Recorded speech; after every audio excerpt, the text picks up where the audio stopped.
So I finished the first term of my master's degree at Oxford and I'm about to start back for the second. Here's kind of a quick summary of everything I've got up to so far. Which is roughly easy.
So now I thought I'd give you a more kind of chatty verbal summary too. So in case you don't know, the specific degree that I'm doing is the MSc in Mathematical and Theoretical Physics at the University of Oxford.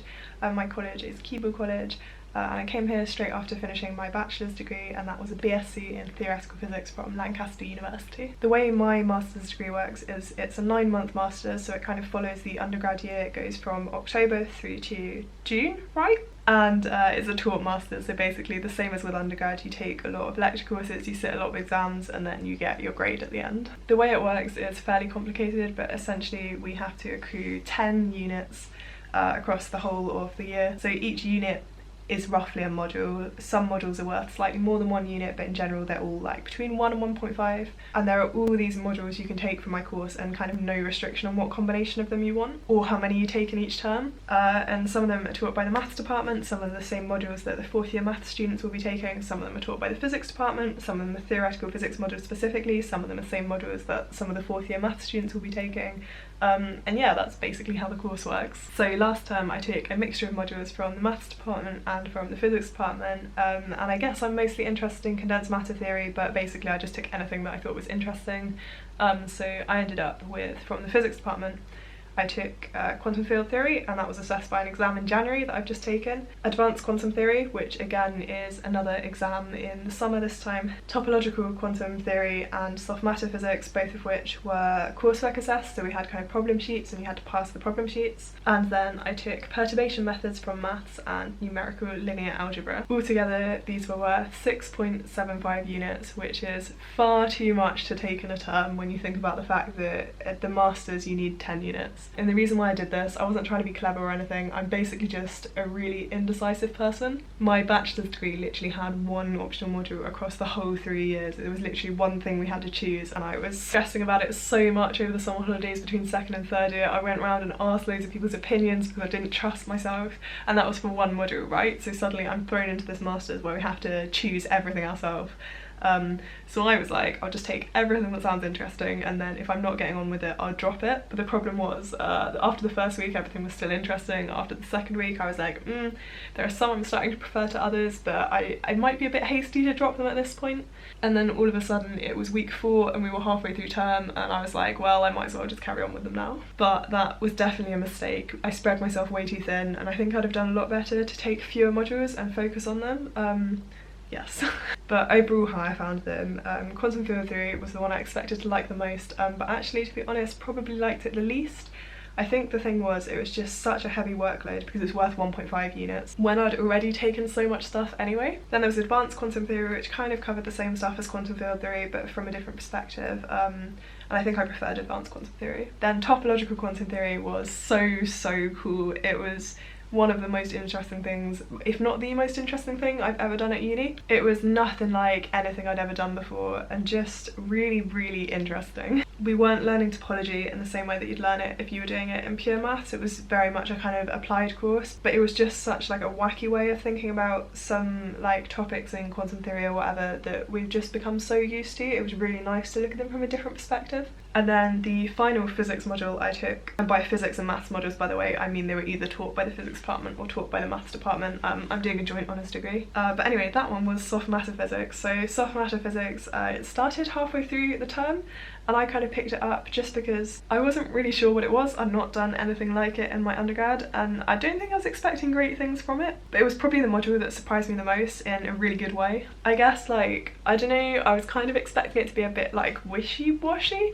but it was actually, I don't know, I'd say a lot more like mathematically rigorous than I was expecting, and just really fucking cool, some of the stuff we were looking at. Then the 2 maths modules. So before I took any maths modules this year, one of the things I was worried about was whether I'd be able to cope with the level of like formalism in the course, I guess, because like I said, I did theoretical physics for my undergrad, so my undergrad title is literally BSc Theoretical Physics, and it was taught in a physics department, so I've never done mathematics to like a university mathematics department level, but obviously all the maths modules on my course, they're quite applied, and actually I found that they were a lot better than I was expecting. So perturbation methods, I definitely found perturbation methods the hardest of the 2. Numerical linear algebra was a little bit easier, but they were both really interesting, and most of all I think they're both really useful if you want to go into like a kind of computer modelling background, like actually understanding the theory of how do we make accurate approximations and representations of things.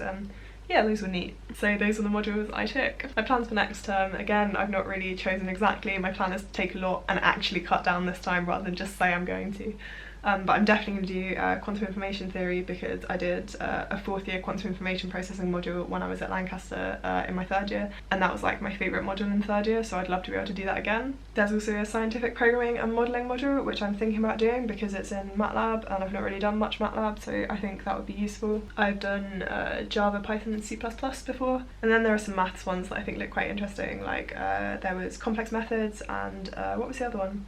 Networks. So yeah, that was the module side of things. On the social side of things, yeah, like I said, I'm part of Keble College. So if you don't know, Keble is it's the red brick college. It's in North Oxford, and it's a mixed undergrad and postgrad college. They opened a new graduate centre, well, it was meant to open a year ago, but it opened when my year started, so that's kind of like the main college site, and then there's a separate site nearby which has all of the graduate students in it, and the graduate community known as the MCR, which stands for Middle Common Room. So if I talk about the MCR, that's basically what I mean, the graduate students who are part of Keble. I'm really glad I chose Keble, because I think the MCR community and having us all in the same space is just really lovely and really friendly and really welcoming. It's nice to have the benefits of having, like, do you know, one of these traditional old Oxford colleges, I guess, with the nice library and the nice hall, but then also have this modern graduate site where you see these familiar faces every day, and you know, you just get to know people. My college's MCR put on so many social events, that's pretty much everything every night of the week during term time as well, so I didn't really feel the need to join as many societies for the kind of social aspect as I did in Lancaster, because there's just so much going on here already. It kind of feels like the MCR is a society in its own right, I guess. But the one club I did join, the club I was obviously going to join, which is the Oxford Cross Country Club, which is kind of like the long distance running club in Oxford.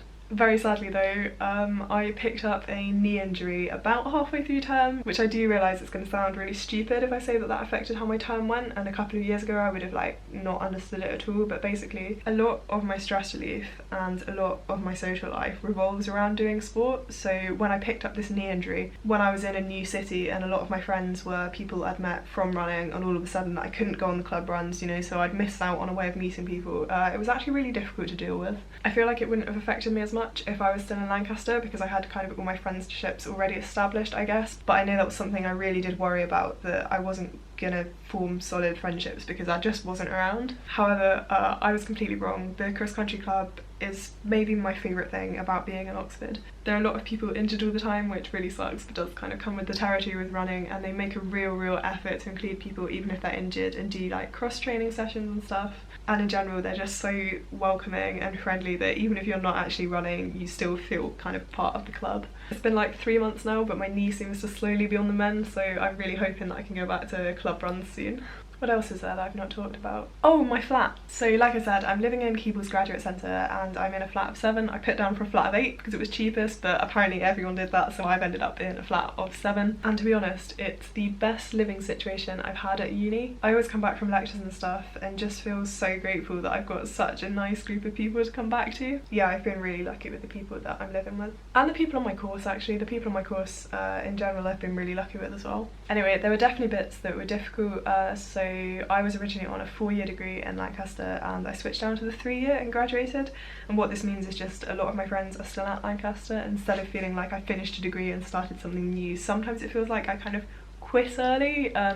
So particularly towards the start of last term, there were times when, you know, I'm still in all these old group chats and I see people meeting up and I see my old clubs meeting up, and it was just a bit hard.